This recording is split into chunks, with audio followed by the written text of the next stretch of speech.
علیکم احباب، نسا زیبی آپ سے مخاطب ہوں، اور سورج شروع کرنے سے پہلے میں آپ کو بتاتی چلوں کہ یہ پروگرام شیروان صاحب کے اوشین ٹی وی پر نشر ہوتا ہے، اور میں تقریباً 114 صورتیں اس سے قبل کر چکی ہوں، لیکن اب میں دوبارہ سے اس پروگرام کا آغاز کر رہی ہوں، اور ان صورتوں کو مزید اپنی معلومات میں اضافے کے بعد آپ لوگوں تک پہنچا رہی ہوں، اور کوشش کر رہی ہوں کہ اب اس کو زیادہ سہل اور مختصر کر کے بیان کروں، تاکہ آپ لوگوں تک جو ہے اس کا مفہوم جو ہے پوری طرح سے پہنچ سکے، اور اس کی جس کا مفہوم ہے، خلاصہ ہے، ترجمہ ہے، یا اس میں جو احکامات بیان کیے گئے ہیں ان تک آپ کی رسائی آسانی سے ہو سکے۔ اس پروگرام کا عنوان ہے اردو میں آؤ قرآن کو سمجھیں، قرآن کو جانیں، قرآن کو سیکھیں۔ تو بسم اللہ الرحمن الرحیم، سورہ آل عمران کی بات کرتے ہوئے سب سے پہلے میں سورہ آل عمران کے بارے میں تھوڑا سا آپ کو یہ بتا دوں کہ سورہ آل عمران جو ہے وہ ہماری، جب میں سورت کی بات کر رہی ہوں تو سورہ آل عمران کا جو ہے وہ تھوڑا سا میں یہ بھی بتا دوں کہ سورہ آل عمران جو ہے وہ دور نزول اس کا کیا ہے۔ دور نزول اس کا مدنی ہے اور مدینے میں نازل ہوئی۔ نام کے معنی عمران کی اولاد ہے، اور عدد سورت 3 ہے، عدد پارہ 3 اور 4 ہے، تعداد آیات 200 ہیں، الفاظ 3503 ہیں، حروف 14605 ہے، اور اس سے پہلے والی سورت سورہ بقرہ ہے، اور اس کے بعد جو سورت آتی ہے وہ سورت نساء ہے۔ تو اس صورت میں ایک مقام پر آل عمران کا ذکر آیا ہے، اسی کو علامت کے طور پر اس کا نام قرار دیا گیا ہے۔ اب اس صورت میں جو مختصراً مضامین بیان کیے گئے ہیں وہ میں آپ کے سامنے رکھتی ہوں، تاکہ آپ سمجھ سکیں کہ اس صورت میں کن مضامین کا تذکرہ کیا گیا ہے۔ ارض و سما میں کوئی بھی چیز اللہ تعالیٰ سے پوشیدہ نہیں۔ آیات قرآن کی دو اقسام، محکمات اور مشتبہات۔ عقل مند لوگوں کی دنیا اور آخرت کے متعلق دعائیں۔ کافروں کا مال اور اولاد انہیں عذاب الہی سے چھڑا نہ سکیں گے۔ مارکہ کفر و اسلام، غزوہ بدر کا تذکرہ ہے۔ حیات دنیا کی 6 مرغوب چیزیں، جبکہ آخرت ان سے بہتر ہے۔ متقی لوگوں کے انعامات اور ان کی نمایاں اوصاف کا تذکرہ ہے۔ اسلام ہی اللہ تعالیٰ کا پسندیدہ دین ہے۔ نبی کریم صلی اللہ علیہ وآلہ وسلم اور آپ کے متبعین کا دین فقط اسلام ہے، یعنی آپ کے ماننے والوں کا دین فقط اسلام ہے۔ کسی نبی کا قاتل اور کسی عدل و انصاف کے داعی کا قاتل سزا میں یکساں ہیں۔ بے بنیاد دعوے کی آڑ میں کتاب الہی کا فیصلہ ماننے سے روگردانی کرنے کا اس میں ذکر ہے کہ اس کے بعد کیا ہوگا جو ایسا کریں گے۔ پوری کائنات کا مالک، مختار کل اور سب کا رازق صرف اللہ ہے۔ کافروں سے دوستی کرنے والا حمایت الہی سے محروم ہو جاتا ہے۔ جو شخص کافروں سے دوستی کرے گا، یا جو حضور کو نہیں مانتا، اور جو ان کے حضور کو ختم النبی نہیں مانتا، اور ان کو ان کی اہمیت کو تسلیم نہیں کرتا، جیسے کہ قادیانیوں کے حوالے سے بات کی جاتی ہے، اور ختم نبوت کا ایک قانون بھی پاس ہو چکا ہے پاکستان میں، تو ان لوگوں سے دوستی کرنے والے جو لوگ ہیں وہ اللہ تعالیٰ کی حمایت سے ہمیشہ محروم رہیں گے۔ اس بات کا اس میں تذکرہ کیا گیا ہے، اور کہہ دیا گیا ہے کہ کافروں سے دوستی نہ کرو۔ ہاں، آپ کے بعض معاملات ہوتے ہیں جن میں آپ کے تھوڑے بہت تعلقات آپ کو رکھنے پڑتے ہیں، آپ کی مجبوریاں ہوتی ہیں، آپ کے معاملات ایسے ہوتے ہیں، آپ کی نوکری وہاں ان کے ساتھ ہوتی ہے، یا کوئی محلے داری ہوتی ہے، یا کوئی اور ایسی وجہ ہوتی ہے جس کی وجہ سے آپ کو بات چیت کرنی پڑتی ہے، تو وہ آپ کرتے ہیں، لیکن ان سے دوستیاں نہیں رکھتے۔ یہ اس کا ذکر کیا گیا کہ کافروں سے دوستی کرنے والا حمایت الہی سے محروم ہو جاتا ہے۔ تمام اعمال نیک و بد ہر شخص کے سامنے آ جائیں گے، یعنی اللہ تعالیٰ ہمارے سارے اعمال کو ایک دن کھول دے گا، ہمارے سامنے اوپن ہو جائیں گے، ساری دنیا کے سامنے اوپن ہو جائیں گے۔ اسی لیے کہا جاتا ہے کہ یا اللہ محشر میں میرا پردہ رکھنا، دنیا میں بھی اور آخرت میں بھی۔ دنیا میں اللہ تعالیٰ ہماری پردہ رکھا ہوا ہے، ہماری بہت سی خطائیں، بہت سے گناہ جو ہم کرتے ہیں ان کو اللہ تعالیٰ ساری دنیا پہ آشکار نہیں کرتا، بلکہ ان کا پردہ رکھتا ہے۔ تو یہی اللہ تعالیٰ سے دعا ہوتی ہے کہ ہم قیامت کے دن بھی، محشر کے دن بھی ہمارے جو برے اعمال ہیں ان کو جو ہے آشکار نہ کیا جائے، ان کا پردہ رکھا جائے۔ تو اس میں کہا گیا ہے کہ تمام اعمال نیک و بد جو ہے ہر شخص کے سامنے آ جائیں گے، لیکن ایسا ہوگا کہ سب کے ہم نے جو عمل کیا ہے وہ ہمارے سامنے آئے گا۔ تو محبت الہی کے حصول کا فقط ایک راستہ اتباع سنن نبی ہے، یعنی حضور صلی اللہ علیہ وآلہ وسلم کی ہدایات پر چلنا یا ان کی سنت کو ماننا ہی جو ہے وہ محبت الہی کے حصول کا فقط ذریعہ ہے۔ اور قبل از پیدائش بچے کو وقف اللہ کرنے کی نظر ماننا جائز ہے، اور جناب مریم علیہ السلام کی پیدائش اور عہد بچپن جو تھا ان کا، اس کی جھلک کا بھی یہاں پر تذکرہ ملتا ہے اس صورت میں۔ اولاد لینا یا دینا کسی نبی کے اختیار میں بھی نہیں، ایک سچے واقعہ اس میں بیان کیا گیا ہے۔ حضرت مریم علیہ السلام کی پاک دامنی اور عبادت گزاری کا تذکرہ ہے۔ حضرت محمد صلی اللہ علیہ وآلہ وسلم کے عالم غیب ہونے کی نفی کی گئی ہے۔ حضرت عیسیٰ علیہ السلام کی ولادت کے چند تحمیدی حقائق بھی اس صورت میں بیان کیے گئے ہیں۔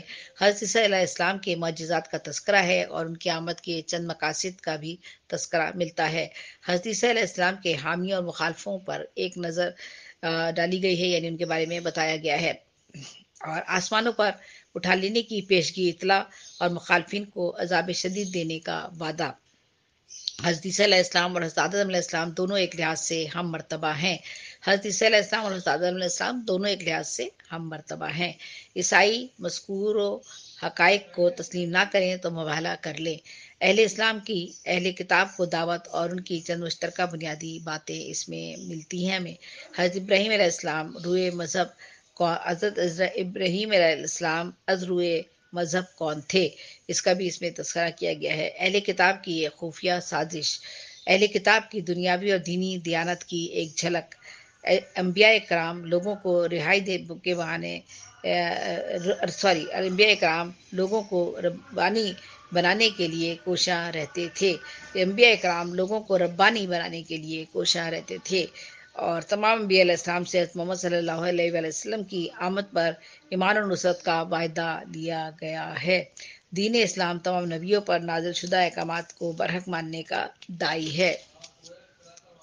مرتد پر اللہ تعالیٰ، فرشتوں اور تمام انسانوں کی لعنت۔ کافر کو اگر زمین بھر کر سونا بھی اپنے فدیے میں دے تو اس کے کسی کام نہ آئے گا۔ کافر اگر زمین بھر کر سونا بھی اپنے فدیے میں دے تو اس کے کسی کام نہ آئے گا۔ نیکی صرف محبوب اور پسندیدہ چیزیں خرچ کرنے پر ملتی ہے۔ یہود پر وہ کھانے حرام کیے گئے ہیں جو حضرت یعقوب علیہ السلام نے خود پر حرام ٹھہرائے۔ بیت اللہ کے امتیازی اوصاف اور حج بیت اللہ کی فرضیت۔ اہل کتاب کی باتیں ماننا کفر ہے۔ مرتے دم تک تقوی اختیار کیے رہو۔ اسلام نے رنجشیں دور کر دی ہیں، لہٰذا تم اللہ کی رسی کو مضبوطی سے تھام لو۔ دعوت دین کے لیے ایک مخصوص جماعت کی ضرورت ہے اور اس کے اوصاف کا تذکرہ کیا گیا ہے۔ فرقہ بازی پر عذاب عظیم کی وعید دی گئی ہے۔ قیامت کے روز کفار کے چہرے سیاہ جبکہ اہل ایمان کے چہرے سفید ہوں گے۔ امت محمدیہ تمام امتوں سے بہتر ہے۔ اہل کتاب مرد میدان نہیں ہیں۔ اہل کتاب اپنے کرتوتوں کے باعث ذلت و پستی میں رہیں گے۔ اہل کتاب میں سے پارسا لوگوں کے چند اوصاف کا تذکرہ کیا گیا ہے۔ دنیاوی اغراض کے خاطر خرچ کیے گئے مال کی مثال۔ غیر مسلم تمہارے بدخواہ ہیں، لہٰذا کسی کو دلی دوست نہ بنانا۔ غزوہ احد کے لیے مورچہ بندی۔ غزوہ بدر میں فرشتوں کا نزول اور نصرت الہی کا بیان، اور متقین کے مزید چند اوصاف کا تذکرہ بھی اس میں ملتا ہے۔ اور غلبہ یقیناً تمہارا ہی ہے اور ذرا مومن تو بن کر دکھاؤ۔ غلبہ یقیناً تمہارا ہی ہے، ذرا مومن تو بن کر دکھاؤ۔ اللہ تعالیٰ دونوں کو ہار اور جیت میں بدلتے رہتے ہیں۔ اللہ تعالیٰ دنوں کو ہار اور جیت میں بدلتے رہتے ہیں۔ اللہ تعالیٰ دنوں کو ہار اور جیت میں بدلتے رہتے ہیں۔ اگر حضرت محمد صلی اللہ علیہ وآلہ وسلم فوت یا شہید ہو جائیں تو کیا تم گمراہ ہو جاؤ گے؟ اگر ہر کسی کی موت کا وقت معین ہے۔ سابقہ انبیاء بھی امتوں کو ساتھ لے کر جہاد کرتے رہے ہیں۔ کفار کی باتیں ماننے کے بجائے ان سے جہاد کرو ورنہ گمراہ ہو جاؤ گے۔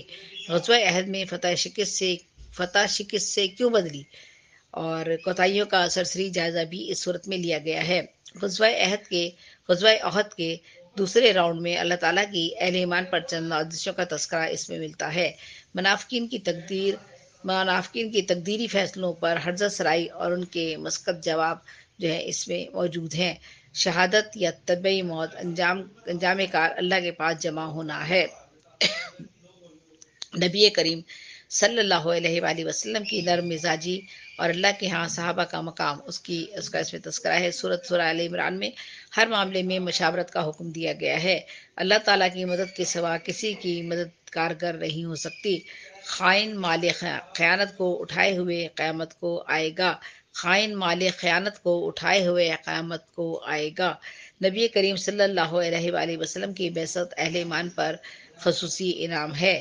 مصائب تمہاری اپنی کوتاہیوں کے باعث تم پر مسلط ہوتے ہیں۔ غزوہ احد میں منافقین کا جو طرز عمل ہے اس کو بیان کیا گیا ہے۔ سورت میں اللہ تعالیٰ کے ہاں شہداء کا کیا مقام و مرتبہ ہے وہ بھی بیان کیا گیا ہے۔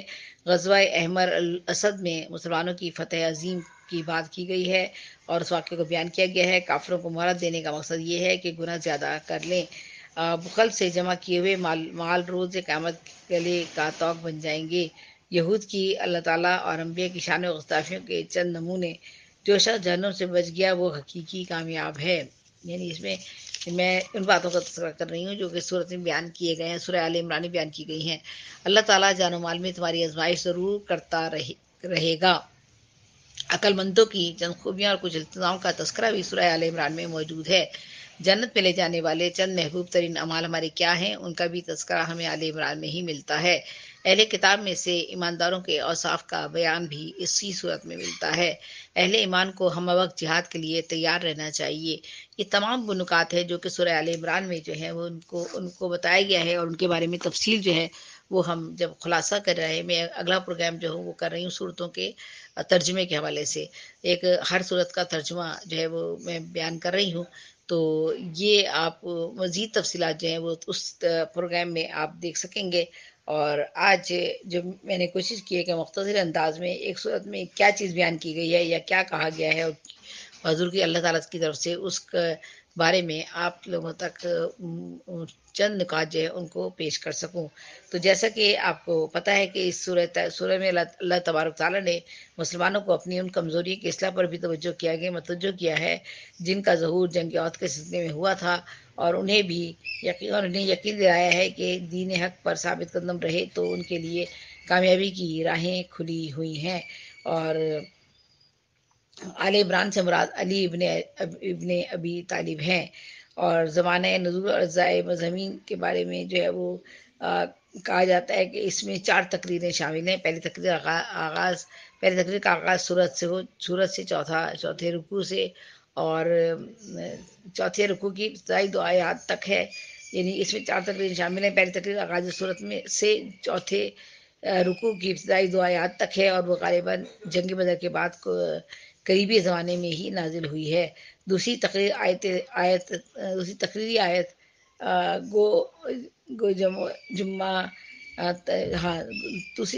آیت ترجمہ اللہ نے آدم اور نوح اور آل ابراہیم اور آل عمران کو تمام دنیا والوں پر ترجیح دے کر اپنی رسالت کے کام کے لیے منتخب کیا تھا۔ یہ شروع ہوتی ہے اس سے اور چھٹے رکوع کے اختتام پر ختم ہوتی ہے۔ یہ نویں وفد نجران کی قیامت کے موقع پر نازل ہوئی۔ تیسری تقریر 7ویں رکوع کے آغاز سے لے کر 12ویں رکوع کے اختتام تک چلتی ہے اور اس کا زمانہ پہلی تقریر کے متصل ہی معلوم ہوتا ہے۔ چوتھی تقریر 13ویں رکوع سے جنگ ختم سورت تک جنگ احد کے بعد نازل ہوئی ہے۔